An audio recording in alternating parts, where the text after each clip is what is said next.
Bagong balita tungkol sa chef na pinupuri dahil sa kanyang husay sa kusina. Pero ikaw ay natagpuan para sa isa sa banyo. There's no female party there. Ngayon, inaakusahan ng chef ng karumaldumal na pagpatay sa kanyang asawa, na ayon sa mga kaibigan, ay labis na nagmamalasakit sa iba. Iyan ay video mula sa Mass Live. May bago kaming impormasyon tungkol sa di umano'y ginawa ng chef at pinaghihinala ang mamamatay tao na si Jeffrey McDonald sa mga oras bago ang pagpatay. Tutukan natin ang kasong hatid ng Law and Crime. Ako si Chris Stewart.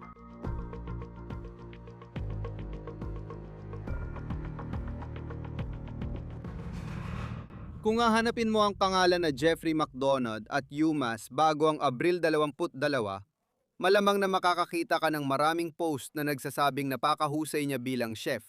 Isang taong nang una sa larangan ng campus dining. Ngayon, alam na nating marami pang detalye tungkol sa tunay na pagkatao ng lalaking yon ayon sa mga alegasyon. Nalaman natin kung bakit siya posibleng naroon sa hotel noong una pa lang. Natutunan din natin ang higit pang detalye tungkol sa biktima sa kwento, ang asawa ni Jeffrey McDonald na umano'y pinatay niya. Ayon sa ulat, ilang araw bago ang pagpatay, sinabi niya sa kaibigan ng tungkol sa asawa at umano'y mga alalahanin niya. Ngayon ang biktima ay si Emma McDonald, isang taong dapat bigyang pansin dahil sa kanyang buhay. Iniwan niya ang batang anak na babae at 2 asong labis niyang minahal. Sabi ng mga kaibigan niya, kahanga-hanga siyang babae. Katalakay natin ang mga hakbang para makamit ang hustisya para sa kanya. Ngayon, ang lalaking inakusahan sa pagpatay sa kanya ay isang tao na sa unang tingin ay hinahangaan at itinataas ng marami. Award-winning chef siya at isa sa namumuno sa campus dining ng UMass. Ginagamit pa nga siya ng paaralan pang-akit sa mga estudyante. Pumunta ka sa Princeton Review, tingnan mo ito. Tingnan mo ang mga nangungunang lugar sa bansa pagdating sa campus dining. At kung isa kang prospective na estudyante at mahalaga sa iyo yon, UMass ang nangunguna. At si Chef Jeffrey McDonald ang isa sa mga pangunahing dahilan kung bakit. Ang 36 na taong gulang ay tinanghal na Chef of the Year ng American Culinary Federation noong 2025 dahil sa kanyang pagluluto. Isa lang yan sa maraming parangal na nakuha niya bilang chef sa UMass Amherst dahil sa husay niya sa pagluluto. Mahirap nang sabihing mahalaga pa yun mayon. Lalo na't ito na ang larawang naiisip natin kapag naalala si Jeffrey McDonald. Ito ay mula sa WWLP ng kanyang unang pagharap sa korte matapos ang di umano'y pagpatay kay Emma McDonald. Atensyon Medic 3, Atensyon Medic 3, tumugon. Isang campus center lang ang layo doon sa Campus Center Hotel, UMass, kwarto 413. It's gonna be for a possible mental health issue. Iyan ang sinabi ng mga dispatcher ng 911 matapos matanggap ang tawag ng pulisya sa Western Massachusetts mula sa Hotel UMass. Unang inilatala ito ng Mass Live. Ngayon, ito ay isang hotel sa loob ng campus. At sinabi ng mga dispatcher na may problema sa kwarto 413. Sumisigaw ang UFP na may nakahandusay at kailangan dagdag tauhan. Bago tayo magpatuloy sa bagong detalye ng kaso, gusto ko munang pag-usapan si Emma McDonald. Dahil ayon sa online na talaan, empleyado rin siya sa UMass. Ayon sa isang kaibigan niya na nakausap ng Boston Globe noong 2022, pinakasalan niya si Jeffrey McDonald at may 10 anyos na anak na babae. Si Jeffrey ay may 2 anak sa dating asawa. At may mga bagong dokumento tungkol sa mga isyung meron ng ina ng mga batang yon tungkol kay Jeffrey sa mga nakaraang taon. Isinabi ng kaibigan ni Emma sa Globe na may mga alalahanin siya tungkol sa ugali ni Jeffrey sa mga araw at linggo bago siya mapatay. Sinabi niya na mahal ni Emma si Jeffrey at talagang naniniwala siya sa kanya. Kaya't lalong naging napakalungkot ng kwentong ito. Sa kanyang panayam, may isang anekdota na talagang tumatak at naglahad ng maaaring ilarawan bilang kakaibang pag-ugali ni Jeffrey McDonald di umani sa nakaraang buwan. Ayon sa kaibigan, sina Jeffrey at Emma ay nagplano ng biyahe sa Disney World kasama ang mga anak nila 2 linggo bago pumanaw si Emma. Pero etang matinding pagbaligtad. Pagkalipas ng 1 linggo, humingi ng diborsyo si Jeffrey. Noong Abril 22 araw ng pagpatay, may video online mula sa Mass Live na nagpapakita kay Jeffrey na tumatalon sa lawa ng campus habang suot ang kanyang chef uniform. Nung araw na yon sa Amherst, Mass, nasa mga 20 ang temperatura. Sa video, maririnig mong nagtatawanan ng mga tao habang pumapasok si Jeffrey sa tubig. Pero mukhang hindi talaga pinapakita ng video ang tunay na lagay ng sitwasyon. Ayon sa Boston Globe, sinabi ng kaibigan ni Emma na may tumawag sa 911 matapos lumabas si Jeffrey sa lawa dahil sa kakaibang kilos niya. Matapos makausap ang pulis at di natin alam ang detalye ng usapan, nag-book si Jeffrey ng kwarto sa Hotel Yumas para sa gabi. At ayon sa kaibigan, ang plano ni Emma ay manatili sa bahay. Nakatira sila mga 20 minuto ang layo mula sa campus. At sinabi ng kaibigan at ito ay CP, inirekomenda na magpalamig muna sila dahil sa kanyang ugali at sa mga nangyayari, wakas ng CP. 79 for Medic 3. Sige, Medici. Kailangan ko ng karagdagang ambulansya dito sa lalong madaling panahon at kailangan ko mandagdag ng 7 pakiusap. Ito ang ulat ng pulis sa nangyari noong gabing yon.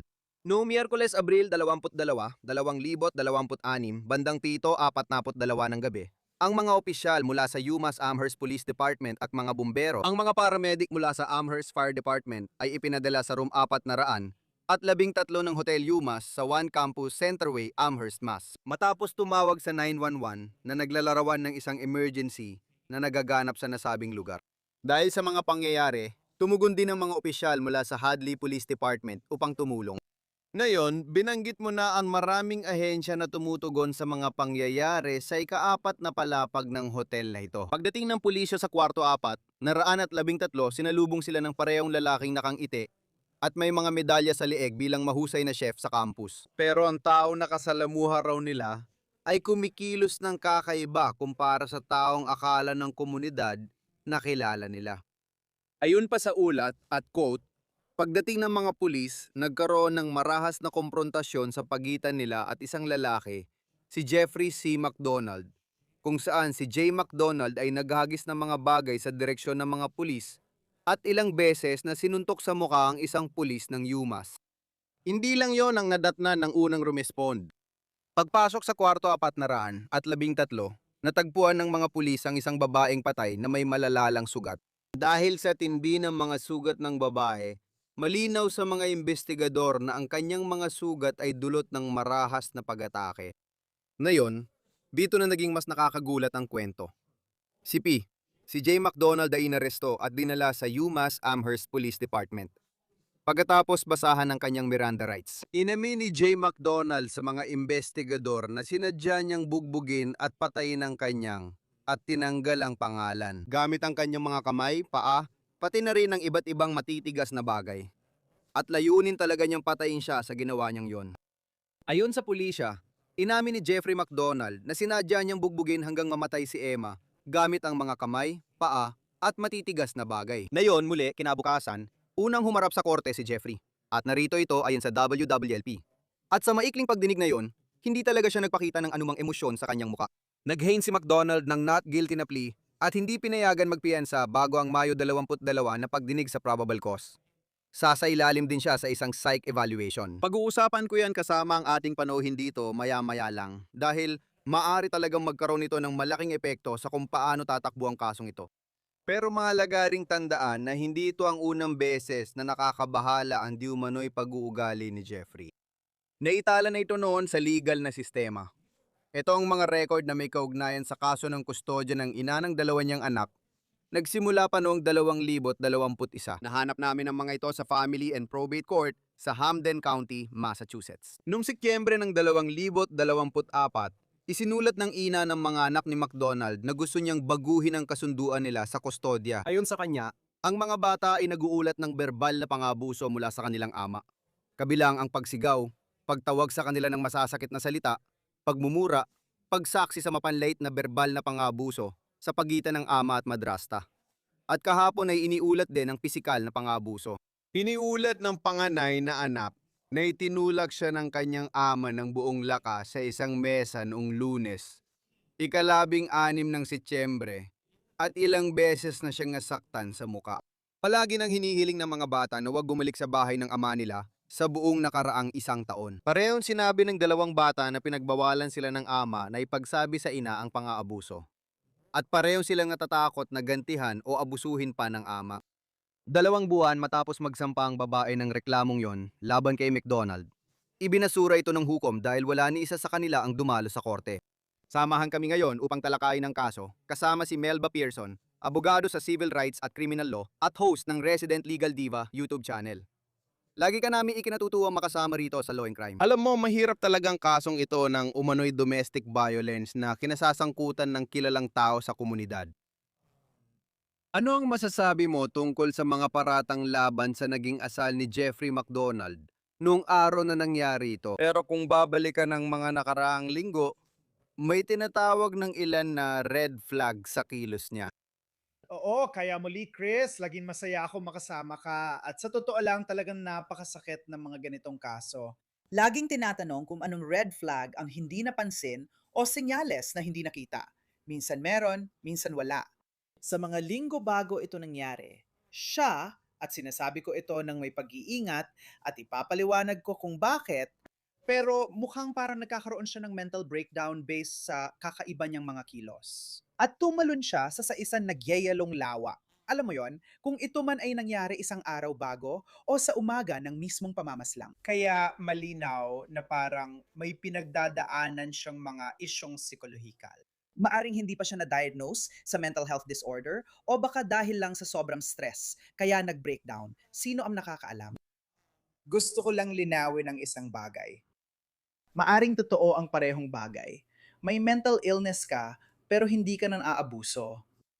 Maari kang magkaroon ng mental illness at maging nang aabuso at hindi naman konektado ang dalawa. Tama? Dahil tungkol ito sa pananaw mo at kung paano mo tinitingnan ang relasyon. Kung itinuturing mong padaari ang partner mo, wala itong kaugnayan sa mental health. Tama? Iyan ay dahil likas mong taglay ang ganitong pananaw na nagiging dahilan kung bakit ka umaasta ng marahas. Maraming may bipolar disorder o schizophrenia na hindi naman sinasaktan ng partner nila. Kaya ayokong palaging, sa tingin ko, napakadaling gawing simple ang isang insidente ng domestic violence dahil lahat tayo ay nahihirapan intindihin kung ano ang nangyari at talagang kakilakilabot ito. Madaling agad magpalagay ng ganoon. May problema sa pag-iisip o may mental health disorder ang tao. Hindi dapat yon ang palaging iniisip o default. Maaring tama yon, pero dapat tingnan din natin ang mas malawak na pananaw at mga isyong panlipunan na nagpapalala ng karahasan sa tahanan imbes na agad itong ikabit sa mental health at hindi nasuriin pa. At sa tingin ko, maganda rin ang punto mo. Parang dagdag na komento lang din ito na maraming tawang nabubuhay na may bipolar disorder o schizophrenia na maaring maging delikadong kondisyon sa kalusugan ng isip. Walang duda, nakita na natin yan sa mga kwentong tinalakay natin. Pero marami ring tao na hindi mo naririnig ang tungkol sa kanila at namumuhay ng normal na buhay at hindi napupunta sa sitwasyon tulad ng kay Jeffrey McDonald na yon. Hindi ko alam kung may diagnosis siya sa pag-iisip, pero sinasabi na siya ay sumasailalim sa psych evaluation. Ano kaya ang maaring makita doon? Paano ba makakaapekto yon sa kaso na kinakaharap niya pagdating sa sistema ng batas? Una sa lahat, kailangan munang malaman kung siya ay may kakayahan na humarap sa paglilitis. Kailangan niya magawa, ang pamantayan ay makalahok siya na maayos sa kanyang depensa. Magbibigay ako ng halimbawa. Medyo pinasimple pero malinaw sana ang punto. Halimbawa, kung iniisip mo, darating ang mga taga-Mars bukas. Malinaw na hindi ka handang makipag-usap ng maayos sa abogado mo tungkol sa estratehiya tulad ng kung kailangan kong tumistigo o hindi. Kung ipapakita sa iyo ng iyong abogado ang ilan sa mga ebidensyang hawak ng prosekusyon laban sa iyo, maiintindihan mo ba kahit papaano ang mga sinasabi? At sabihin, sige, naiintindihan ko, ayaw kong tumistigo o kinokontra ko ito dahil dito o may iba pa akong saksi. Alam mo, napakahalaga ng pag-uusap na yon para makabuo ang depensa ng isang kaso at magawang epektibong katawanin ka sa korte. Kaya magiging napakahalaga ng pagsusuri para malaman kung talagang may kakayahan siyang humarap sa paglilitis. Kung di siya karapat-dapat, malamang dadalhin siya sa pasilidad para gamutin. Madalas, sa loob ng 6 na buwan hanggang 1 taon, ibinabalik nila ang kaso para muling suriin at doon nila tinutukoy kung karapat-dapat siyang humarap sa paglilitis. Kaya ganyan ang takbo ng proseso. Ang pangunahing layunin ay, kaya ba nating naibalik ang kakayahang humarap sa paglilitis? Kung wala na talaga sa tamang pag-iisip ang tao, Doon papasok ang usapan kung pwede siya mapawalang sala dahil sa pagkabaliwaw o katulad nito. Hindi pa tayo umaabot doon. Pero una, kaya ba niyang humarap sa paglilitis? Kung napatunayang kaya niyang humarap sa paglilitis, may issue ba siya sa mental na kalusugan tulad ng schizophrenia o bipolar disorder? Kung gano'n ang kaso, sige, bigyan natin siya ng gamot. Para muli, maging malinaw ang kanyang pag-iisip at makalahok siya sa kanyang depensa. Kaya lahat ng mga bagay na yon ay nakakaapekto rin sa estratehiya ng depensa pati na rin sa estratehiya ng prosekusyon. Sa tingin ko, maganda ring tandaan na kahit hindi pa pwede sa paglilitis ang isang tao, hindi ibig sabihin pang habang buhay na yon.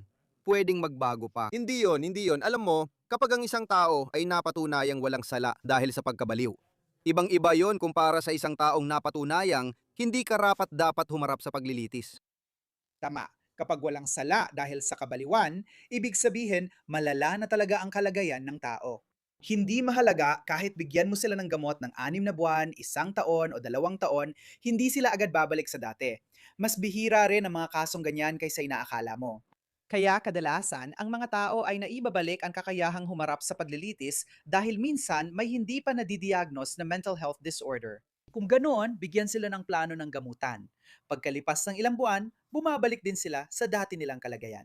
Pero kung sobrang malala na ang tao, dati inilalagay sila sa mental institution, di ba? Hindi na natin ginagawa yon, pero may espesyal na probisyon para sa mga taong wala talagang sapat na kakayahang humarap sa paglilitis. Hindi ko alam kung ganoon ang kaso rito. Maaga pa para masabi. Kailangan nating makita kung ano ang sinasabi ng evaluation at kailangan nating malaman kung ano ang magiging desisyon ng hukom pagkatapos nito. At muli, maaring mangyari na ma-evaluate sila ng 3 doktor dahil alam mo na ang depensa ay may mga doktor na gusto nilang dalhin ang kanilang kliyente at ang prosekusyon naman ay may sarili ring eksperto na sa tingin nila ang dapat piliin. At maaring sabihin ng korte na, alam mo ba, gusto kong kunin ng taong ito na sa tingin ko ay pinaka-neutral. Titingnan nila ang lahat ng 3 ulat at pagkatapos ay magpapasya kung ang isang tao ay may kakayahang humarap sa paglilitis kung iyon talaga ang issue. Naharap siya sa mabibigat na kaso at maaaring makulong habang buhay kung mapatunay ang nagkasala. Pero inosente pa rin siya hanggang mapatunay ang taliwas. Pero kung may pagkakataon na titingnan mo ang mismong araw at siya ay tumatalon sa tubig at ang mga tao ay nagtatawanan, ayon sa ulat may tawag sa 911 at dun nagsimula ang lahat.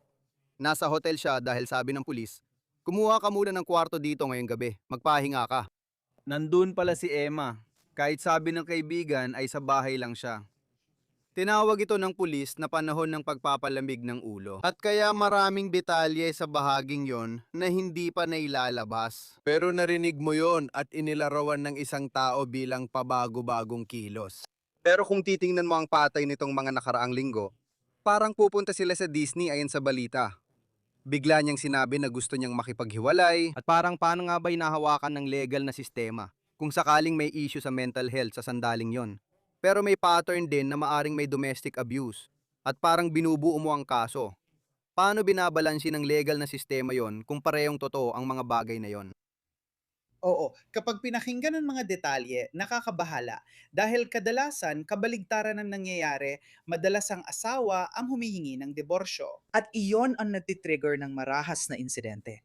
Kasi nararamdaman ng aabuso na nawalan siya ng kontrol. Gusto nilang ipakita ulit ang kapangyarihan nila sa pamamagitan ng karahasan na nauuwi sa nakamamatay na resulta. Kaya tapos na ang bahaging yun doon.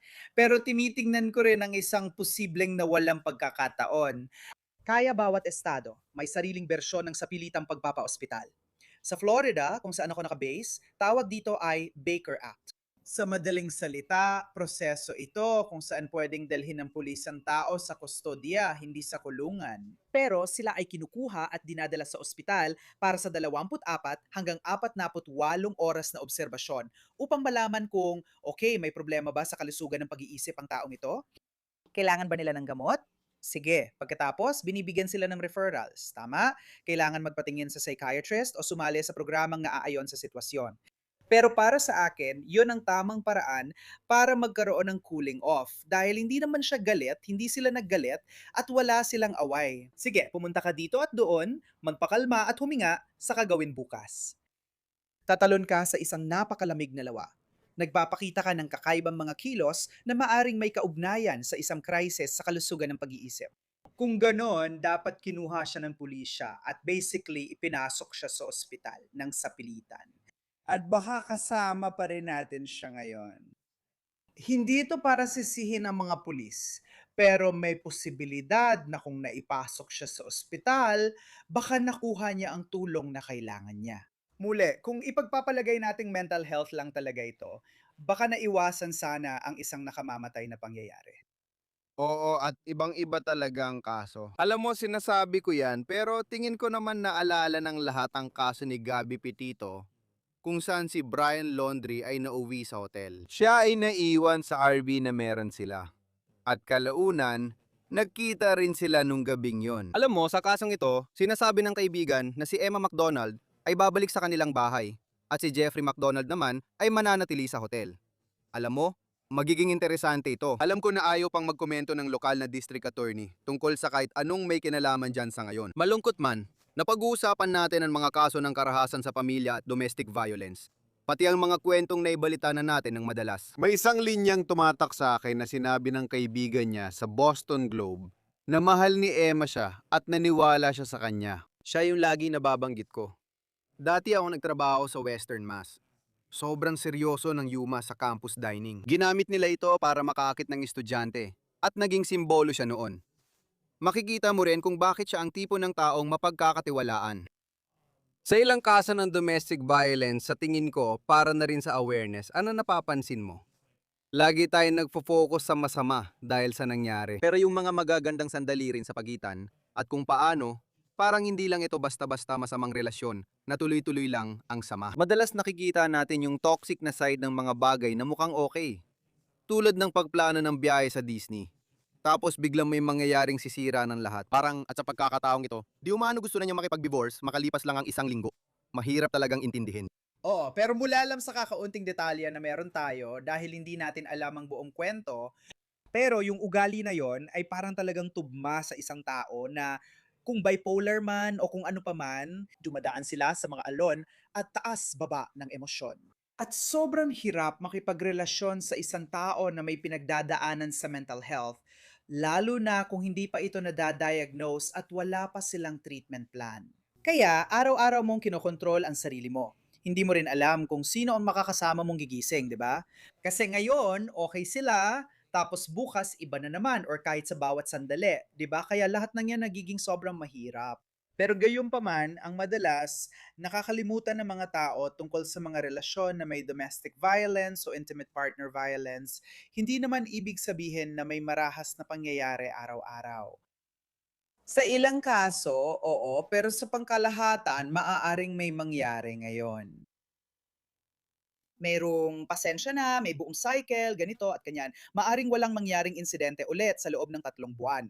At sa pagitan ng 3 buwang yon, pumapasok ka sa trabaho, inaalagaan mo ang pamilya mo, ginagawa mo lahat ng mga bagay na ito.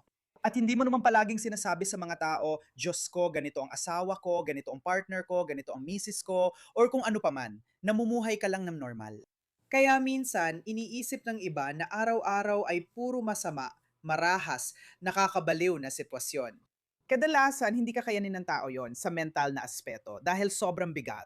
Tulad ng ibang relasyon, may mga panahong okay at hindi okay. At ang kaibahan lang kapag may hindi pagkakaunawaan na normal naman sa kahit anong relasyon, nauuwi ito sa karahasan o kaya may pamimilit o iba pang bagay na sa likod nito.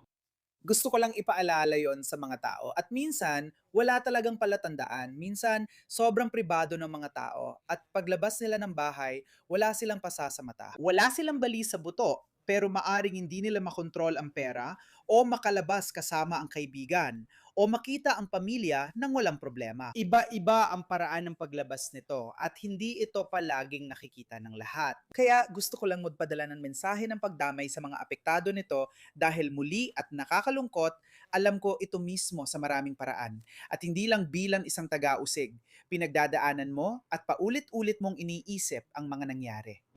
Kung ginawa ko ito, may na-miss ba ako? Sinabi niya ito sa pag-uusap namin. Sinusubukan ba talaga niyang sabihin sa akin? Paghingi ba yon ng tulong? Mapapagod ka kakaisip na uminom dahil doon. Wag. Huwag. Magagawa mo lang ang kaya mo at subukan mong hanapin ang kaaliwan sa mga alaala. Sa magagandang alaala na meron ka kasama ang taong minahal mo. Huwag mong paulit-ulitin isipin ang nangyari dahil hindi mo mahahanap ang kasagutang magpapalubab-loob sa'yo. Hindi, at maganda talaga ang pagkakasabi mo. Mahirap talaga ang kwentong ito dahil doon. Ayon sa pulisya, matapos siyang basahan ng Miranda rights, halos inamin na niya ito ayon sa police report. Based sa kaalaman na yan, hindi naman ito whodunit na kaso at posibleng may na-diagnose siyang mental health issue. Kung hindi siya not guilty by reason of insanity, paano maapektuhan ng depensa niya? Halimbawa, kung murder pa rin ang kaso, nililitis pa rin siya para dito ayon sa piskal at siya raw ang may gawa. At ang depensa, baka ang tanging meron lang sila ay, well, meron siyang dati ng hindi na-diagnose na kondisyon. At hindi ko alam, nagsasalita lang ako ng pangkalahatan, paano kaya ito posibleng mangyari? Ganito ang posibleng mangyari. Susubukan ng depensya na questionin ang intensyon. Na, kaya ba talaga niyang buuin ang intensyon na saktan siya? Alam ba talaga niya ang ginagawa niya? Isasama ang mental health sa depensa sa paglilitis. At sasabihin nilang, pakinggan ninyo, halimbawa, isa siyang produktibong miyembro ng lipunan. Siya ay Alam mo, meron siyang, isang publikong imahe at trabahong lantad sa publiko. At naging matagumpay siya sa lahat ng ito. Hindi ito ang normal niyang ugali.